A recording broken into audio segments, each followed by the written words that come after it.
If the Microsoft Store app is not opening, keeps crashing, or apps won't download updates, use this step to fix the issue on Windows 11.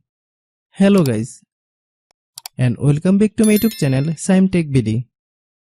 Today I will discuss how to fix Microsoft Store not working on Windows 11. I have a request, if you are new to channel, please subscribe and stay with us. Open Settings on Windows 11. Click on Apps. Click the Install Apps tab. Find Microsoft Store app. Click the menu 3-dot button for the Microsoft Store app. And click on Advanced option. Click the Repair button to fix problem with the Store app without deleting data.